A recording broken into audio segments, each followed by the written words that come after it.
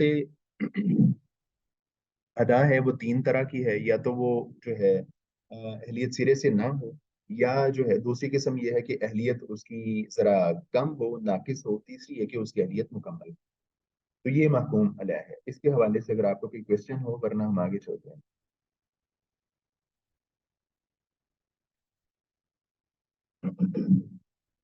اچھا، اس کے بعد ہماری جو اگلی بحث ہے، ہمارا جو آج کا مین ٹاپک ہے وہ ہے احکام شریعت کے ماخذ.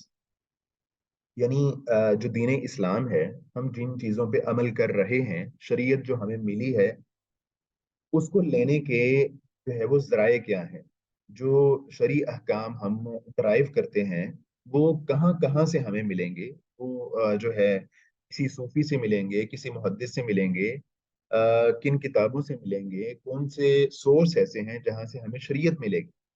تو یہ بات ہے آج ہماری. ہمیں جو شریعت کے سورس ہیں وہ کون کون سے سورس ہیں، کہاں کہاں سے ہمیں شریعت ملے گی، ان سورسز پہ ہم نے بات کرنی ہے. اور جو ہے آگے یہ ایک لمبی بحث ہے. اس میں جو شریعت کے جو سورس ہیں، اس کے جو ماخذ ہیں، یہ 8-9 ماخذ آپ کی کتاب کا حصہ ہیں. ان سب کو ہم نے جو ہے وہ ڈیٹیل سے پڑھنا ہے کہ شریعت ہمیں کہاں سے ملے گی، کن جگہوں سے ہم شریعت کو لیں گے. پہلے بتایا جا چکا ہے، اور اس بارے میں کسی کا کوئی اختلاف بھی نہیں ہے، کہ اسلام میں حاکم صرف اللہ تعالیٰ ہے. یہ ہم پڑھ چکے ہیں کہ حاکم صرف اللہ تعالیٰ کی ذات ہے. اس لیے اس کے احکام کا بندوں تک پہنچنے کا ذریعہ صرف ایک ہے، اور وہ ہے وحی. پھر وحی کی 2 شاخیں ہیں، اور وہ ہیں کتاب یعنی قرآن اور سنت. انہی دونوں کو لفظ نص یا نصوص سے تعبیر کیا جاتا ہے. گویا اسلامی شریعت میں تمام احکام، جیسا کہ امام شافعی کہتے ہیں، یا نص سے لیے جاتے ہیں، یا نص پر محمول کر کے. من نص او حمل علی نص، یعنی اس سے استنباط و استخراج کے ذریعے سے. یعنی جو جتنے بھی احکامات ہیں، یا تو وہ ہمیں نص سے ملیں گے. نص کیا ہے؟ نص ہے قرآن اور سنت. اور باقی جو بھی چیزیں ہم نکالیں گے، وہ انہی جو ہے وہ جو نص ہیں قرآن اور سنت، انہی سے ہم ڈرائیو کریں گے، انہی سے نکالیں گے، انہی سے استنباط کریں گے. تو باقی جتنی بھی چیزیں نکلتی ہیں، یا جتنے بھی ذرائع ہیں، یا جتنے بھی سورس ہیں، وہ قرآن اور سنت سے ہی آگے نکلتے ہیں. لہٰذا نصوص سے مراد کتاب و سنت ہیں، اور دوسرے ماخذ جو کتاب و سنت سے بذریعہ استنباط اخذ کیے جاتے ہیں وہ مندرجہ ذیل ہیں. یعنی جو بھی چیزیں ہمیں ملتی ہیں، احکام شریعت جن چیزوں سے ہم لیتے ہیں، پہلے نمبر پہ وہ قرآن ہے، دوسرے نمبر پہ سنت ہے، اور اس کے بعد جو ہے نا بقیہ سورسز آتے ہیں. اجماع، اقوال صحابہ، یعنی ہم اجماع سے بھی احکام شریعت لیں گے، اقوال صحابہ سے بھی لیں گے. شریعت یعنی ہمیں ان چیزوں سے بھی ملتی ہے. قیاس سے بھی، استحسان سے بھی، استصحاب سے بھی، مسائل مرسلہ سے بھی، سد ذرائع اور پہلی شریعتوں کے احکام. تو ان چیزوں سے بھی ہمیں احکامات ملتے ہیں. بنیادی طور پہ جو سورس ہیں وہ قرآن اور سنت ہی ہیں. اور اس کے بعد اجماع، اقوال صحابہ وغیرہ بھی ایسے سورس ہیں کہ جہاں سے ہمیں شریعت ملتی ہے. اس باب میں ہم نصوص کا ذکر کریں گے. اس سے اگلے باب میں ان لغوی قواعد کا جن کے ذریعے نصوص سے احکام کو سمجھا جاتا ہے، اور اس سے اگلے باب میں مذکورہ بالا ترتیب کے مطابق ان دوسرے ماخذ کا. تو جو پہلا سورس ہے جہاں سے ہم نے شریعت لینی ہے، وہ ہے الکتاب، قرآن کریم. قرآن کا تعارف. قرآن کریم اللہ تعالیٰ کا وہ کلام ہے جو اس نے محمد رسول اللہ صلی اللہ علیہ وسلم کی ذات اقدس پر آپ کی رسالت کے 23 سال کی مدت کے دوران منجمن یعنی تھوڑا تھوڑا کر کے نازل فرمایا. اس کا کچھ حصہ مکہ مکرمہ میں نازل ہوا جہاں آپ رسالت کے بعد 13 سال تک مقیم رہے، اور کچھ حصہ مدینہ منورہ میں۔ اچھا، آپ میں سے کوئی بتائے گا کہ جس طرح کے قرآن میں آتا ہے کہ قرآن کے بارے میں انا انزلناہ فی لیلۃ القدر، ہم نے قرآن کریم کو قدر کی رات میں نازل کیا، لیکن ہم دیکھتے ہیں کہ قرآن کریم کو 23 سال میں تھوڑا تھوڑا کر کے نازل کیا گیا۔ اس کا کیا مطلب ہے؟ ایک طرف قرآن کہہ رہا ہے کہ جو ہے نا قرآن کریم کو لیلۃ القدر میں نازل کیا گیا ہے، جبکہ ہم تو دیکھتے ہیں کہ یہ 23 سال میں الگ الگ مواقع پہ نازل ہوا، کبھی دن میں، کبھی رات میں، کبھی کہاں، کبھی مدینہ میں، کبھی مکہ میں، کبھی کسی اور جگہ۔ تو اس کا کیا جواب ہے؟ شیخ محترم، جو قرآن نازل ہوا ہے انا انزلنا، تو یہاں پر جو باب یوز ہو رہا ہے وہ یعنی ایک دفعہ ہی نازل ہوا ہے، اور یہ لوح محفوظ میں نازل ہوا ہے۔ آئی تھنک باب افتعال ہے یہ، باب فعال۔ باب افعال، سوری، باب افعال سے، تو اس میں یہ ہے کہ ایک دفعہ ہی نازل ہوا ہے اور یہ لوح محفوظ پہ نازل ہوا ہے، پھر وہاں سے آہستہ آہستہ نبی رحمت صلی اللہ علیہ وسلم پہ اوپر وحی کے ذریعے نازل ہوا ہے۔ تو یہ دو ڈیفرنٹ چیزیں ہیں۔ صحیح ہے، صحیح ہے، صحیح ہے۔ تو اس کا جو حصہ مکہ مکرمہ میں نازل ہوا وہ زیادہ تر توحید، کتاب اور رسالت، زندگی بعد موت اور قیامت کے عقیدے کو ذہنوں اور دلوں میں بٹھانے سے متعلق ہے، کہ اس میں قانون سازی کی عام بنیادوں کا ذکر ہے، یا اس میں فضائل اخلاق و آداب بیان ہوئے ہیں، یا گزشتہ انبیاء اور اقوام کے قصے، تاکہ لوگ نصیحت حاصل کریں۔ اور اس کا جو حصہ مدینہ، یعنی یہ وہ احکام ہیں، یہ وہ بنیادی چیزیں ہیں جو کہ مکہ مکرمہ میں نازل ہوئیں، اور اس کا جو حصہ مدینہ منورہ میں نازل ہوا وہ عبادات، معاملات، خاندانی نظام، وراثت، جہاد، اجتماعی و بین الاقوامی تعلقات، اہل کتاب سے خطاب اور منافقین کا پردہ چاک کیے جانے سے متعلق تفصیلات پر مشتمل ہے۔ یہ فرق ہے جو مدینہ منورہ یا جو ہے مدنی آیات ہیں، اور وہ جو مدنی صورتیں ہیں یا جو صورتیں ہیں۔ اچھا، مکی اور مدنی صورتوں میں بنیادی فرق کیا ہے؟ یعنی کون سی ایسی صورتیں ہیں جن کو ہم مکی کہیں گے، اور کون سی ایسی صورتیں ہیں جن کو ہم مدنی کہیں گے؟ شیخ محترم، زیادہ تر مکی صورتوں کے اندر اللہ کی توحید بیان کی گئی ہے، اور نہیں یعنی کہ جو اس کے میرا اندر میرا کوشچن یہ ہے کہ جن صورتوں کو ہم مکی کہتے ہیں وہ کیا مکہ میں نازل ہوئی ہیں، اور جن کو ہم مدنی صورتیں کہتے ہیں کیا وہ مدینہ میں نازل ہوئی ہیں؟ ایسا ہے؟ جی سر شیخ محترم۔ سر میں نہیں، ایسا بتاؤں؟ نہیں ہے۔ جی کوئی اور بتائیے گا۔ سر جو ہجرت سے پہلے ہوئی تھی انہیں مکی کہتے ہیں، اور جو ہجرت کے بعد ہوئی ہیں انہیں مدنی ریفر کیا جاتا ہے۔ جی بالکل صحیح ہے۔ جو ہجرت سے پہلے ہیں صورتیں ان کو مکی صورتیں کہتے ہیں، اور جو ہجرت کے بعد نازل ہوئی ہیں ان کو مدنی صورتیں کہتے ہیں۔ ورنہ تو یعنی اللہ کے رسول علیہ الصلوۃ والسلام نے مدینہ جانے کے بعد مدینہ سے باہر بھی نکلے ہیں، اور کئی آیتیں ایسی ہیں جو اللہ کے رسول علیہ الصلوۃ والسلام جب مکہ میں آئے جو ہے وہ حج کرنے کے لیے، آخری حجۃ الوداع کرنے کے لیے، تب بھی کچھ آیتیں نازل ہوئی ہیں، تو تب اللہ کے رسول مکہ میں تھے، تو ان کو ہم مکی نہیں کہتے۔ تو جو ہجرت سے پہلے نازل ہوئی ہیں صورتیں ان کو مکی کہتے ہیں، اور جو ہجرت کے بعد نازل ہوئی ہیں ان کو مدنی صورتیں کہتے ہیں۔ سب سے پہلی اور آخری آیات، صحیح ترین قول کے مطابق قرآن کریم کی سب سے آپ کی کلاس کے جو اسٹوڈنٹس ہیں بہت لیٹ جوائن کرتے ہیں، یہ کیا وجہ ہے؟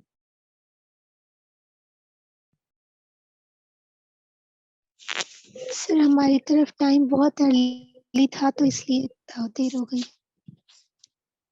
اچھا، اور ٹائم بھی زون کچھ؟ کا فرق ہے۔ صحیح ہے۔ اور بھی کچھ لوگ ہیں جو ادھر پاکستان میں ہیں لیکن وہ لیٹ جوائن کر رہے ہیں، اسٹارٹ میں اس وقت 2-3 بچے۔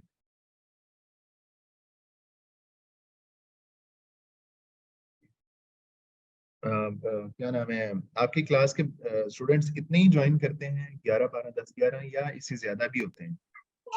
شیخ جی محترم بس اتنے ہی ہوتے ہیں۔ اتنے ہی ہوتے ہیں جی۔ اتنے ہی ہوتے ہیں تو لیکن آپ نا ذرا ٹائم کا خیال رکھا کریں، ٹائم سے جوائن کیا کریں کلاس کو۔ تو باقی کلاسز میں ایسا نہیں ہے، پتہ نہیں شاید یہ 10:30 ذرا ارلی ہے، مے بی اس لیے ذرا لیٹ جوائن کرتے ہیں، کیا وجہ ہے؟ جو 11:30 بجے شیخ کلاس، محترم ہمارا تو ٹائم زون اس سے بھی ارلی ہے جی، ہمارے یہاں تو ہاں 8:30 ہے، سعودی میں 8:30 بجے شروع ہوتی ہے آپ کی کلاس. ہاں جی، ہاں جی جی، تو ہمارے یہاں ذرا 6:30 ہے. ہاں جی، تو جو مطلب ٹائم سے جوائن کیا کریں. جو 11:30 بجے کلاس ہوتی ہے نا، وہ بڑی پنکچوئل کلاس ہے، وہ تو فوراً سارے جو ہے نا جوائن کر لیتے ہیں 11:30 بجے 11 بجے. سر ہماری بھی 11:30 میں پنکچوئل ہوتے ہیں سارے ہی. اچھا، 10:30 کا مسئلہ ہے تو سر اس میں ناشتہ کر رہے تھے، پتہ ہی نہیں لگتا 10:30 اچانک بج جاتے ہیں. نہیں، آپ سر جی جو ہے نا سب لوگ خیال کیا کریں، تھوڑا سا نا جلدی جوائن کر لیا کریں 10:30 بجے. جی ٹھیک ہے انشاءاللہ. سب سے پہلی اور آخری آیات، صحیح ترین قول کے مطابق قرآن کریم کی سب سے پہلے نازل ہونے والی آیت یہ ہے، اقرا بسم ربک الذی خلق.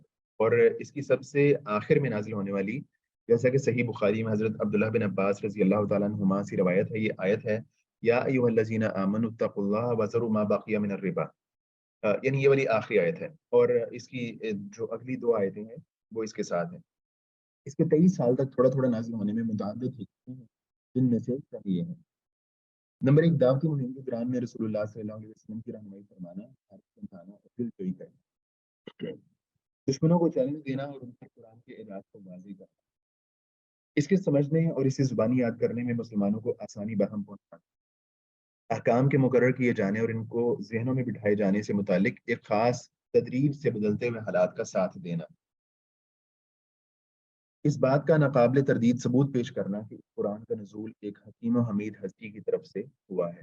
تو یہ کچھ وجوہات ہیں جس کی وجہ سے قرآن کریم کو 23 سال میں آہستہ آہستہ تھوڑا تھوڑا کر کے نازل کیا گیا. قرآن میں اعجاز کے مختلف پہلو، قرآن کریم میں اعجاز کے بھی کئی مختلف پہلو ہیں. نمبر 1، اس کے الفاظ اور اسلوب کی بلاغت. اس میں جو ہے نا، اس میں اس کے الفاظ اور اسلوب میں بلاغت موجود ہے. اس کا گزشتہ اقوام کی خبریں دینا اور آئندہ آنے والے واقعات کی پیشین گوئی کرنا تو واقعی اسی طرح پیش آئے جیسے اس نے بتائے تھے. تو اس کے جو الفاظ اور اس کے اسلوب ہے نا، اس میں ایک بلاغت ہے. اور جو اس زمانے کے عرب تھے، وہ بھی جب انہوں نے قرآن کو سنا تو وہ حیران و پریشان اور ششدر رہ گئے تھے کہ یہ کون سا کلام ہے، کیسا کلام ہے. اور قرآن نے جو ہے کئی دفعہ چیلنج کیا نا کہ اگر تم جو ہے اگر اس کا سامنا کر سکتے ہو، مقابلہ کر سکتے ہو، تو یوں کرو کہ ایک سورہ اس کے جیسی بنا کے لے آؤ. اگر سورہ نہیں لا سکتے تو اس جیسی 10 آیات لے آؤ، یا کم از کم ایک ہی آیت بنا کے لے آؤ. تو وہ ناکام رہے تھے، نہیں کر سکے. اور اس زمانے میں عرب میں جو ہے بہت بڑے بڑے شعراء موجود تھے. آج بھی مطلب ہر زبان میں بڑے بڑے شعراء موجود ہیں. تو اس زمانے میں بھی شعراء موجود تھے، لیکن جتنا اس زمانے میں شعراء کا ان کی سوسائٹی پہ انفلوئنس تھا، آج اتنا نہیں. ان پر بہت ہی زیادہ اثر تھا شعراء کا. ہر قبیلے نے اپنا اپنا ایک کئی شاعر بنا رکھے تھے. جو شاعر اپنے قبیلے کو بڑھا چڑھا کے پیش کرتا تھا اپنی شاعری میں، اور دوسرے قبائل کو جو ہے وہ. شیخ صاحب آپ کی آواز ذرا کم ہو رہی ہے. اچھا، معذرت چاہتا ہوں میں نے انٹرپٹ کیا، لیکن آواز تھوڑی. جی میں ٹرائی کرتا ہوں. تو ان کے جو دوسرے جو قبائل تھے، ان کو وہ جو ہے بنا کے پیش کرتا تھا. اور ایسے ایسے شاعر اور ایسے ایسے شعر موجود تھے کہ ایک ایک شعر کی وجہ سے جو ہے نا کئی قبیلوں کا نام مٹ گیا. کسی ایک ایک شعر کی وجہ سے کئی قبیلے ایسے تھے جن کی وجہ سے ان کا نام مٹ گیا. یعنی کسی شاعر نے دوسرے قبیلے کی ایسی حذف کی، ایسا جو ہے نا نقص بیان کیا کسی شعر میں، کہ اس قبیلے نے اپنی جو ہے وہ اس کو بے عزتی سمجھ کے اس علاقے کو چھوڑ کے دوسرے علاقے میں چلے گئے. اور جو ہے جب وہاں بھی لوگوں نے ان کا پیچھا نہیں چھوڑا تو وہ وہاں سے کسی اور علاقے میں وہاں سے ایسی، یعنی اس طرح کئی قبیلے ایسے ہیں جن کا نام و نشان ہی مٹ گیا، یعنی ان کا وجود ہی ختم ہو گیا. ایسے یعنی کہ زبردست شعراء ان کی سوسائٹی میں موجود تھے. لیکن وہ شعراء، وہ ادیب جو ہے قرآن کریم کی بلاغت کے سامنے جو ہے بالکل ناکام رہے، اس کا سامنا نہیں کر سکے، اس کا جواب نہیں دے سکے. اور اس کے علاوہ قرآن کریم نے جو گزشتہ اقوام کی خبریں بتائیں اور آئندہ آنے والے واقعات کی پیشین گوئی کی، وہ ان میں سے بہت سارے ہو چکے ہیں پورے، اور جو ہے بعض پیشین گوئیاں باقی ہیں. جس طرح کہ وہ ہے سورہ روم میں ہے، الف لام میم غلبت الروم. تو اس کے بارے میں اس زمانے میں جب یہ سورہ نازل ہوئی تو اس زمانے میں جو روم تھا وہ بہت پسا ہوا تھا، اور جو فارس تھا وہ بہت مضبوط تھا اور ان کا غلبہ تھا پورے روم کے اوپر. لیکن اس زمانے میں قرآن نے کہا کہ جو ہے رومی جو ہے وہ غالب آ گئے. اور آپ نے سن رکھا ہے کہ اس بنیاد پہ حضرت ابوبکر صدیق رضی اللہ تعالیٰ عنہ نے بعض کفار کے ساتھ شرط لگا لی تھی کہ اگلے غالباً 9 سالوں میں جو رومی ہیں وہ فارس پہ ایران پہ غالب آ جائیں گے. اور ایسا ہی ہوا، رومی کچھ ہی سال کے بعد جو ہے وہ ایران پہ غالب آ گئے. تو قرآن کی بہت سی پیشن گوئیاں سچ ثابت نہیں، اور باقی ہیں وہ بھی ہو جائیں گی. اس کا بہت سے ان علمی حقائق پر مشتمل ہونا جس کی موجودہ سائنس نے تصدیق کی ہے، حالانکہ ان کا ایک ایسے شخص صادر ہونے کا تصور تک نہیں کیا جا سکتا تھا جو تہذیب و ترقی یافتہ ممالک سے الگ الگ ایک ایسے ملک میں پیدا ہوا اور وہیں نشو و نما پائی جہاں علوم و فنون کی ایک بھی درسگاہ نہ پائی جاتی تھی.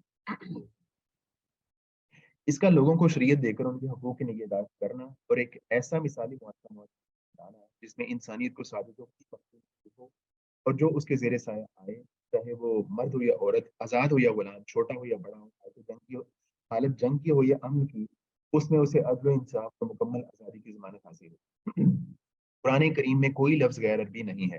قرآن مجید کے الفاظ اور معانی دونوں اللہ تعالیٰ کی طرف سے ہیں. وہ پورے کا پورا عربوں کی زبان میں نازل ہوا ہے اور اس کا کوئی لفظ کسی دوسری زبان سے ماخوذ نہیں ہے.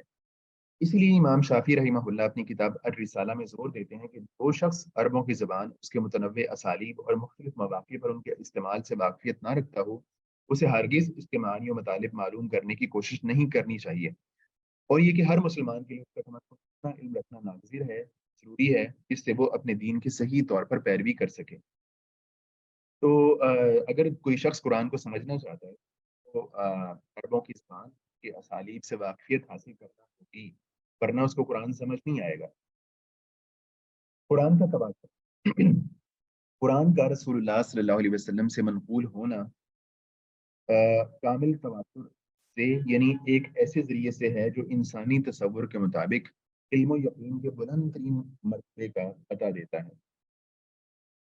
جو قرآن ہم تک پہنچا ہے وہ مکمل تواتر کے ساتھ پہنچا ہے. اس لیے وہ اپنے تواتر کہتے ہیں اتنی بڑی جماعت کا ایک چیز کو بیان کرنا، اتنی بڑی جماعت کا ایک چیز کو بتانا کہ جن کا جھوٹ پر اتفاق ہونا ناممکن ہے. تو جو قرآن کریم ہے، قرآن کریم کامل تواتر کے ساتھ ہم تک پہنچا ہے اور اس میں جھوٹ کا ذرا سا بھی نہیں ہے. جو انسانی تصور کے مطابق علم و یقین کے بلند ترین مرتبے کا پتہ دیتا ہے. اس لیے وہ اپنے ہر اور قطعی ثبوت ہے، لیکن اپنی دلالت میں اس کے کچھ الفاظ قطعی ہیں اور کچھ ضمنی ہیں جن کی سنت ایسی تشریح ہوتی ہے جو اپنی دلالت میں قطعی اور یقینی ہوتی ہے. یہاں پہ ایک بات سمجھ لیجئے گا، تھوڑی سی مشکل بات ہے لیکن ذرا غور کیجئے گا اس پہ. جو قرآن کریم ہے، قرآن کریم اپنے ثبوت میں ثابت ہونے میں قطعی ہے، ایکسپلیسٹ ہے، واضح ہے. یعنی جو قرآن کریم ثابت ہوتا ہے وہ عقل کے ساتھ ثابت ہوتا ہے، ثبوت میں کوئی نقص، کوئی شائبہ، کوئی بھی زن نہیں ہے. اپنے ثبوت میں قرآن قطعی ہے، ایکسپلیسٹ ہے. البتہ قرآن کریم اپنی دلالت میں اپنی امپلیکیشن میں بعض جگہوں پہ قطعی ہے اور بعض جگہوں پہ ضمنی ہے. یہ بات ذرا یاد رکھ لیجئے گا یا لکھ لیجئے گا کہ قرآن کریم اپنے ثبوت میں قطعی ہے لیکن اپنی دلالت میں قطعی نہیں ہے. مختصر طور پہ آپ یہ کہہ لیں ثبوت میں قطعی ہے، دلالت میں قطعی نہیں ہے. یعنی جو قرآن کریم ثابت ہوتا ہے نا وہ پورے تواتر کے ساتھ ثابت ہوتا ہے، اس کے ثبوت میں کوئی مسئلہ نہیں، اس کی دلالت میں بھی کوئی مسئلہ نہیں ہے. لیکن جو ہے دلالت، جو میں یہ کہہ رہا ہوں کہ قرآن اپنی دلالت میں ضمنی ہے، اپنی امپلیکیشن میں ضمنی ہے. تو اس کا مطلب یہ ہے کہ قرآن کریم جو حکم بتاتا ہے نا، تو بعض جگہوں پہ قرآن کریم کے جو حکم ہیں اس کی آیت سے، اس کے الفاظ سے ایک سے زیادہ میننگ یا ایک سے زیادہ احکامات نکلتے ہیں. مثال کے طور پہ جو ہے طلاق یافتہ عورت کے بارے میں کہا قرآن نے کہ جو طلاق یافتہ عورت ہے وہ انتظار کرے گی ثلاثۃ قروء، 3 جو ہے قروء ایک عورت انتظار کرے گی. تو اب 3 قروء سے اس قروء سے مراد کیا ہے؟ اس سے مراد بعض لوگوں نے کہا کہ اس سے مراد جو ہے پاکی کی حالت ہے، بعض لوگوں نے کہا کہ اس سے مراد ناپاکی کی حالت. ٹھیک ہے، تو اب اس ایک لفظ کے ایک سے زیادہ میننگ ہو گئے. جو ہے بعض لوگوں نے پاکی مراد لیا، بعض لوگوں نے ناپاکی مراد لیا. تو اس کا مطلب یہ ہے کہ قرآن اپنی دلالت میں وہ ظنی ہے،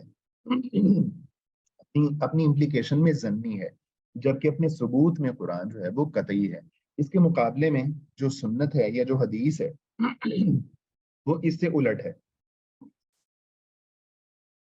وہ قرآن سے الٹ ہے. حدیث جو ہے یا سنت جو ہے وہ اپنے ثبوت میں ظنی ہے اور اپنی امپلیکیشن میں، اپنی دلالت میں قطعی. اپنا معنی بتانے میں وہ واضح ہے. یعنی جو سنت ہوتی ہے وہ کیا کرتی ہے کہ قرآن کریم کے کئی الفاظ کو جو ہے وہ واضح کر کے بتا دیتی ہے، اس کا معنی متعین کر دیتی ہے کہ اس قرآن کی اس آیت سے، قرآن کے اس لفظ سے مراد کیا ہے. تو جو سنت ہے، جو حدیث ہے، وہ اس اعتبار سے وہ اپنے ثابت ہونے کے اعتبار سے اس کا زیادہ تر حصہ ظنی ہے، خبر احاد ہے. ظنی کا مطلب یہ نہیں کہ خدا نخواستہ اس میں جھوٹ ہے، ظنی کا مطلب یہ ہے کہ اس میں اس طرح کی پختگی نہیں ہوتی جس طرح کی جو ہے وہ صحیح میں ہوتی. تو سنت اپنے ثبوت میں ظنی ہے اور اپنی دلالت میں، امپلیکیشن میں قطعی ہے، جبکہ قرآن اب ثبوت میں جو ہے وہ قطعی ہے جبکہ دلالت میں ظنی ہے. بات واضح ہے؟ تو یہی بات یہاں پہ کی گئی ہے کہ قرآن پر رسول اللہ صلی اللہ علیہ وسلم سے منقول ہونا کامل تواتر سے، یعنی ایک ایسے ذریعے سے ہے جو انسانی تصور کے مطابق علم و یقین کے بلند ترین مرتبے کا پتہ دیتا ہے. اس لیے وہ اپنے ہر جزیے میں قطعی السند اور قطعی الثبوت ہے، لیکن اپنی دلالت یعنی مطلب بتانے میں کچھ الفاظ قطعی ہیں. یعنی قرآن کریم کے جو ہے نا اپنی دلالت میں قرآن کریم بعض جگہ پہ قطعی ہے اور بعض جگہ پہ ظنی ہے. جن کی سنت ایسی تشریح کرتی ہے جو اپنی دلالت میں قطعی اور یقینی ہوتی ہے. سنت کے جو تشریح کرتی ہے نا وہ اپنی دلالت میں، امپلیکیشن میں قطعی اور ظنی ہوتی ہے، قطعی اور یقینی ہوتی ہے. جیسا کہ آپ آئندہ سنت کے بعد میں دیکھیں گے، سنت کے بعد میں مزید ہم تفصیل دیکھیں گے. اسلامی قانون میں قرآن کا مقام. قرآن مجید اسلامی شریعت کا اصول اور مرجع اول ہے، اور اس میں کے تمام کلی قواعد اور ان کی بہت تفصیلات. اسلامی قانون میں قرآن کا مقام کیا ہے، اس کی حیثیت کیا ہے؟ قرآن مجید اسلامی شریعت کا اصول اور مرجع اول ہے، اور اس میں اس کے تمام کلی قواعد اور ان کی بہت سی تفصیلات بیان ہوئی ہیں. اور یہی مطلب ہے اللہ تعالیٰ کے اس ارشاد پاک کا، ما فرطنا فی الکتاب من شیء، اور ہم نے کتاب میں کوئی چیز ذکر کیے بغیر نہیں چھوڑی. اسی لیے امام ابن حزم کہتے ہیں کہ اس قرآن میں فقہ کے تمام ابواب موجود ہیں، یعنی فقہ کا کوئی باب ایسا نہیں ہے جس کی اصل اس میں موجود نہ ہو اور سنت نے اس کی وضاحت نہ کر دی ہو. تو وہ کہتے ہیں کہ جو بنیادی چیزیں ہیں نا فقہ سے متعلق بھی ابواب ہیں، ان کی بنیاد قرآن کریم میں موجود ہے. اس کے بعد جو ہے سنت نے اس کی وضاحت کی ہے، یا پھر جو ہے فقہاء نے قرآن سے چیزیں ڈرائیو کی ہیں. جب امر واقع یہ ہے تو یہ بھی ناظر ہے کہ قرآن مجید میں احکام کا زیادہ تر بیان کلی اور جامع نوعیت کا ہو، اور ان احکام کی زیادہ تر تفصیلات کا ذکر سنت میں کیا گیا ہو، کیونکہ یہ رسول اللہ صلی اللہ علیہ وسلم کا ایک اہم مشن تھا. اور اسی کو اللہ تعالیٰ نے یوں بیان فرمایا ہے، وَأَنزَلْنَا إِلَيْكَ الذِّكْرَ لِتُبَيِّنَ لِلنَّاسِ مَا نُزِّلَ إِلَيْهِمْ، اور ہم نے آپ کی طرف ذکر اتارا تاکہ آپ لوگوں کو وہ سب بتائیں جسے ان کی طرف اتارا گیا ہے. اگر سے بعض حضرات تدبر قرآن کا دعویٰ رکھنے کے باوجود اسے نہیں سمجھتے اور انکار سنت کی طرف میلان رکھتے ہیں، یہ کہتے ہوئے پائے گئے ہیں کہ بس یہی رسول اللہ صلی اللہ علیہ وسلم کا واحد مشن تھا. ان کی یہ بات تو صحیح نہیں ہے. یعنی بعض لوگ ایسے ہیں جو کہتے ہیں کہ نبی کریم صلی اللہ علیہ وسلم کا جو ذمہ داری تھی، ان کا جو کام تھا، ان کا جو مشن تھا وہ یہ تھا کہ نبی کریم صلی اللہ علیہ وسلم جو قرآن پاک ہے اس کو لوگوں تک پہنچا دیں، اور صرف یہی کام تھا اللہ کے رسول علیہ الصلوۃ والسلام کا، نہ کہ اللہ کے رسول کا یہ کام معاذ اللہ یہ نہیں تھا کہ اللہ کے رسول علیہ الصلوۃ والسلام اس میں کسی چیز کا اضافہ کریں، کسی چیز کو جو ہے وہ کسی مجمل کو مبین کریں، کسی عام کو خاص کریں۔ اللہ کے رسول کا مشن یہ نہیں تھا، بعض لوگ یہ کہتے ہیں، تو ان کی بات یہ صحیح نہیں ہے۔ صحیح بات یہی ہے کہ حضرت صلی اللہ علیہ وسلم کا ایک اہم ترین مشن تھا۔ ان حضرات کی غلط فہمی کا سبب غالباً یہ ہے کہ انہوں نے انزلنا الیک الذکر لتبین للناس کو ما ارسلناک الا لتبین للناس کے معنی میں سمجھ لیا، اور پھر بیان کرنے کو بھی انہوں نے پہنچانے کے معنی میں لے لیا۔ سنت میں قرآن مجید کے احکام کی جو تفصیلات بیان ہوئی ہیں ان کے لحاظ سے قرآن مجید کے احکام دو قسم کے ہیں۔ ایک وہ جن کا ذکر اپنی تفصیلات سمیت خود قرآن مجید میں ہو گیا ہے اور وہ سنت کی تشریح کے محتاج نہیں، یعنی کچھ قرآن کریم کے احکامات ایسے ہیں کہ قرآن کریم میں ہی ان کی تفصیلات موجود ہیں۔ سنت کو ان احکامات کی تشریح کرنے کی، ایکسپلینیشن کرنے کی، تفسیر کرنے کی کوئی ضرورت نہیں رہی۔ سنت صرف ان کی تاکید و تائید کرتی ہے، جیسے قذف، لعان، روزے کا وجوب اور اس کے رمضان میں ہونے سے متعلق احکام۔ اگرچہ لعان کے جن احکام کا قرآن مجید میں ذکر ہوا ہے، سنت ان کا نتیجہ بیان کر کے ان میں ایک طرح کا اضافہ کرتی ہے، اور وہ یہ کہ لعان کے بعد زوجین کو ایک دوسرے سے الگ کر دیا جائے، اس کا قرآن مجید کوئی ذکر نہیں ہے۔ لعان کوئی بتائے گا لعان کیا ہوتا ہے؟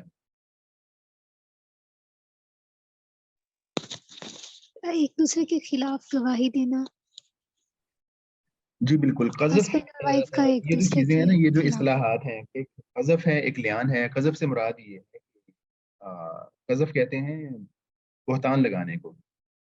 تو اگر کوئی شخص کسی پہ بہتان لگا دیتا ہے، کسی عورت پہ، کسی مرد پہ بہتان لگا دیتا ہے، اور اس کے پاس گواہ موجود نہیں ہے، چار گواہ نہیں ہیں، تو اس کو ہم قذف کہتے ہیں۔ اس کو اگر چار گواہ وہ نہیں لے کے آتا تو اس کو سزا دی جائے گی، اس کو 80 کوڑے مارے جائیں گے۔ قرآن کریم نے اس کو واضح طور پہ بتا دیا۔ اور لعان یہ ہوتا ہے کہ اگر ایک شوہر اپنی بیوی پہ کوئی الزام لگاتا ہے، غلط الزام لگاتا ہے، تو اور بیوی اس کا انکار کرتی ہے، تو اس کے بعد کیا ہوگا کہ ان دونوں کو قاضی کے پاس لایا جائے گا، اور قاضی کے سامنے آ کے، جج کے سامنے آ کے وہ دونوں لعان کریں گے۔ لعان لعنت سے ہے۔ وہ پہلے شوہر کہے گا، 4 قسمیں کھائے گا، اور وہ کہے گا کہ قسم کھا کے کہے گا میں سچا ہوں، اور 5ویں دفعہ وہ کہے گا کہ اگر میں جھوٹا ہوں تو مجھ پر لعنت ہے۔ تو اس کے بعد جو عورت ہے جس پہ وہ الزام لگا رہا ہے، اس کی بیوی، وہ بھی 4 دفعہ کہے گی قسم کھا کے کہ میں سچی ہوں، اور 5ویں دفعہ وہ کہے گی کہ اگر میں جھوٹی ہوں تو مجھ پر اللہ تعالیٰ کی لعنت ہے۔ تو جب شوہر اور بیوی دونوں یہ کام کر لیں گے تو ان کے درمیان میں اب لعان ہو گیا، ان کے درمیان میں جدائی ہو گئی۔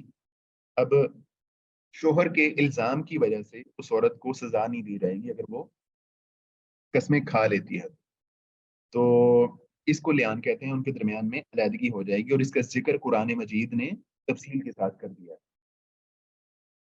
روزے کا وجوب، جس طرح کہ آپ پڑھتے ہیں کہ اللہ تعالیٰ نے قرآن میں فرمایا کہ جو ہے یا ایھا الذین آمنوا کتب علیکم الصیام کما کتب علی الذین من قبلکم، یہ والی جو آیت ہے، تو اس میں روزے کا وجوب ہے اور اس سے متعلق کچھ احکامات قرآن مجید میں موجود ہیں۔ تو قرآن کریم کے کچھ احکامات ایسے ہوتے ہیں کہ سنت کو ان کی تشریح کرنے کی کوئی زیادہ ضرورت نہیں ہوتی، بہت مائنر سی اگر کوئی وضاحت ہو جائے تو وہ کر دی جاتی ہے۔ مثال کے طور پہ لعان میں سنت اور حدیث ہمیں یہ بتاتی ہے کہ جب ان کے درمیان علیحدگی، جب لعان ہو جائے گا تو اب ان کو ایک دوسرے سے الگ کر دیا جائے گا، وہ آپس میں میاں بیوی نہیں رہیں گے۔ قرآن کریم نے اس کا تذکرہ نہیں کیا۔ اب وہ دونوں میاں بیوی نہیں ہیں، ان کے درمیان علیحدگی ہو گئی ہے، اور وہ اب جو ہے نا ان کے درمیان میں رجوع نہیں ہو سکتا۔ دوسرے وہ جو اپنی تشریح میں سنت کے محتاج، ان کی 3 قسمیں ہیں۔ قرآن کریم کے وہ کچھ احکامات وہ ہیں جو قرآن کریم خود ہی وضاحت کر دیتا ہے، دوسرے وہ احکامات جو سنت کی تصدیق کے محتاج ہوتے ہیں. تو اس کی 3 قسمیں ہیں. پہلی قسم ان احکام کی جن کا سیاق مطلق ہوتا ہے، یعنی اس میں 2 یا 2 سے بھی زائد پہلوؤں کا احتمال ہوتا ہے. سنت آ کر ان کے کئی پہلوؤں میں سے ایک کا تعین کر دیتی ہے، جیسے کہ آیت فَلَا تَحِلُّ لَهُ مِن بَعْدُ حَتَّىٰ تَنكِحَ زَوْجًا غَيْرَهُ. اگر وہ اسے طلاق دے دے تو اس کے بعد وہ کے لیے اس وقت تک حلال نہیں ہو سکتی جب تک وہ اس کے علاوہ کسی شوہر سے نکاح نہ کرے. میں اس آیت میں جب تک وہ اس کے علاوہ کسی دوسرے شوہر سے نکاح نہ کرے، اپنے اندر ایک پہلو یہ بھی رکھتا تھا کہ دوسرے شوہر نکاح تو کر لے لیکن اس کے ساتھ میاں بیوی والا تعلق قائم نہ کرے. اس پہلو کو ختم کرنے کے لیے رسول اللہ صلی اللہ علیہ وسلم نے ایک عورت سے جس کے شوہر نے اسے طلاق دے دی تھی اور وہ ایک دوسرے شوہر کے نکاح میں آ کر اس سے الگ ہونا اور پہلے شوہر کی طرف جانا چاہتی تھی، فرمایا تم اس کے لیے یعنی پہلے شوہر کے لیے اس وقت تک جائز نہیں ہو سکتی جب تک تم اس کا یعنی دوسرے شوہر کا جنسی مزہ نہ کرو اور وہ تمہارا مزہ نہ چکھ لے. تو اس میں آواز میں ایشو آ رہا ہے، آواز میں سب کو مسئلہ پیش آ رہا ہے میری آواز میں؟ جی سر آ رہا ہے. اچھا چلیں خیر، میں کوشش کرتا ہوں کہ صحیح رہے آواز.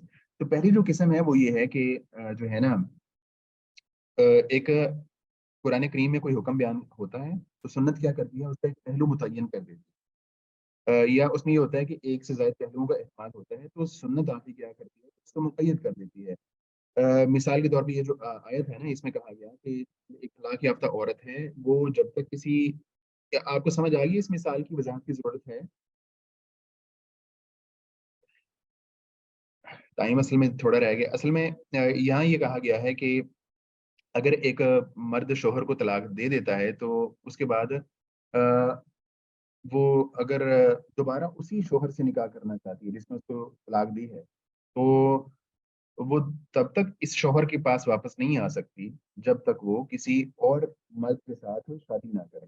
قرآن نے صرف اتنا کہا، لیکن سنت نے آ کے بتایا کہ محض شادی کرنا کافی نہیں ہے. مثال کے طور پہ اگر ایک عورت کیا کرے کہ کسی اور مرد سے شادی کر لے لیکن ان کا جو ہے نا ریلیشن شپ قائم نہ ہو تو اس صورت میں دوبارہ اپنے پہلے شوہر کے اور وہ اسے طلاق لے لے اور طلاق لے کے دوبارہ پہلے شوہر کے پاس آ جائے تو ایسا نہیں ہوگا، بلکہ ان کا جو ہے نا میاں بیوی والا ریلیشن شپ قائم ہوگا. اس کے بعد وہ اس کو طلاق دے یا وہ مر جائے یا جو بھی صورت ہو تو وہ پہلے شوہر کے ساتھ نکاح کر سکتی ہے. اور یہ بات آگے سنت نے بتائی ہے. قرآن نے صرف اتنا کہا تھا کہ جب وہ اس کو طلاق دے تو وہ فلا تحل له من بعد تو وہ اس کے لیے حلال نہیں ہو سکتی حتی تنکح زوجا غیرہ، یہاں تک کہ وہ کسی دوسرے شوہر سے نکاح نہ کر لے. تو اس کا تو مطلب یہ بنتا ہے کہ وہ کسی دوسرے مرد سے نکاح کر لے اور ایجاب و قبول کے بعد اس سے طلاق لے لے اور پہلے شوہر کے ساتھ آ کے دوبارہ نکاح کر لے. تو حدیث نے آ کے اللہ کے رسول صلی اللہ علیہ وسلم نے آ کے بتایا کہ نہیں ایسا نہیں ہو سکتا جب تک ان کا ریلیشن شپ قائم نہیں ہوتا تب تک وہ اپنے پہلے شوہر کے لیے حلال نہیں ہو سکتی. قرآن کے ایک آیت کو سنت نے آ کے ایک پہلو کو متعین کر دیا. یہ پہلی قسم کے احکام ہوتے ہیں. دوسری قسم ان احکام کی ہے جو مجمل ہوتے ہیں اور سنت آ کر ان کی تفسیر کرتی اور ان کی تفصیلات بیان کرتی ہے. مجمل احکام ہیں اور شریعت نے کیا کیا ہے کہ ان کو ایکسپلین کر دیا ہے، جیسا کہ نماز، زکوٰۃ، حج اور چور کا ہاتھ کاٹنے کے احکام. نماز کی وضاحت کی اللہ کے رسول علیہ السلام نے کب پڑھنی ہے، کتنی رکعتیں پڑھنی ہے، قرآن میں اس کا تذکرہ نہیں ہے. زکوٰۃ کی وضاحت کی کہ زکوٰۃ سال کے بعد دینی ہے اور جو ہے کتنے فیصد کے حساب سے دینی ہے، سنت نے آگے بتایا. حج کے احکام، حج کا حکم قرآن میں آیا لیکن اس کی وضاحت، ہر طرح کی وضاحت، اس کے مناسک کیا کیا ہیں، کیسے کیسے کرنے ہیں، وہ سنت نے آگے بتایا. چور کے ہاتھ کاٹنے کے بارے میں قرآن نے بتایا لیکن کتنی رقم پہ ہاتھ کاٹا جائے گا یہ آگے سنت نے بتایا. تو شریعت کے اکثر احکام ان کا تعلق اسی قسم سے ہے، یعنی قرآن کریم ایک مجمل بات کرتا ہے تو قرآن جو حدیث ہے یہ آ کے تفصیل کر دیتی ہے. تیسری قسم ان احکام کی ہے جو عام ہوتے ہیں اور سنت آ کر ان کی تخصیص کر دیتی ہے. جنرل احکام ہوتے ہیں قرآن میں لیکن سنت کیا کرتی ہے ان کو اسپیسیفائی کر دیتی ہے، جیسا کہ اللہ تعالیٰ کی ارشاد ہے فَقْرَؤُوا مَا تَيَسَّرَ مِنَ الْقُرْآنِ، قرآن کا جو حصہ تمہارے لیے آسان ہو اس کی نماز میں قرات کر لو. اور رسول اللہ صلی اللہ علیہ وسلم نے فرمایا لا صلاۃ لمن لم یقرأ بفاتحۃ قرآن، اس شخص کی کوئی نماز نہیں جس نے سورہ فاتحہ نہیں پڑھی. یہاں رسول اللہ صلی اللہ علیہ وسلم نے اللہ تعالیٰ کے ارشاد کی جو عام تھا تخصیص فرما دی. اگرچہ اس تیسری قسم اب جو ہے نا ایک عام ارشاد تھا کہ تم میں جتنا حصہ میسر ہو قرآن میں سے پڑھ لو، لیکن اللہ کے رسول علیہ الصلوۃ والسلام نے آ کے اس کی تخصیص یہ کی ہے کہ کم از کم سورہ فاتحہ لازمی پڑھی جائے. اب قرآن کا جنرل حکم تو یہ ہے کہ جو بھی میسر ہو قرآن سے وہ پڑھ لو، لیکن اللہ کے رسول نے آ کے کہا ہے کہ جو بھی میسر میں سے سورہ فاتحہ پڑھنا لازمی ہے، اس کے بغیر آپ کی نماز نہیں ہوگی. تو اگرچہ اس تیسری قسم کا دائرہ حنفیہ کے نزدیک دوسروں کی بنسبت بہت تنگ ہے، کیونکہ وہ قرآن کے عام کی اخبار احاد کی تخصیص نہیں کرتے، کیونکہ ان کے نزدیک قرآن کی تخصیص اس متواتر یا مشہور اخبار سے ہو سکتی ہے. اس کی تفصیل آگے آ رہی ہے. قرآن میں احکام کے بیان کا طریقہ. قرآن کریم میں احکام کا تذکرہ کبھی امر کے سیغے سے ہوتا ہے، کبھی امر کے سیغے سے جو ہے نا حکم دیا جاتا ہے، جیسا کہ اقیم الصلاۃ لدلوک الشمس. اب اقیم جو ہے یہ امر کا سیغہ ہے. کبھی نہیں کے سیغے سے، جیسے ولا تنکحوا ما نکح آباؤکم، جن عورتوں سے تمہارے باپوں نے نکاح کیا تم ان سے نکاح نہ کرو. اب لا تنکحوا یہ نہیں کا سیغہ ہے. کبھی امر کے سیغے سے حکم ہوتا ہے، کبھی نہیں کے سیغے سے ہوتا ہے.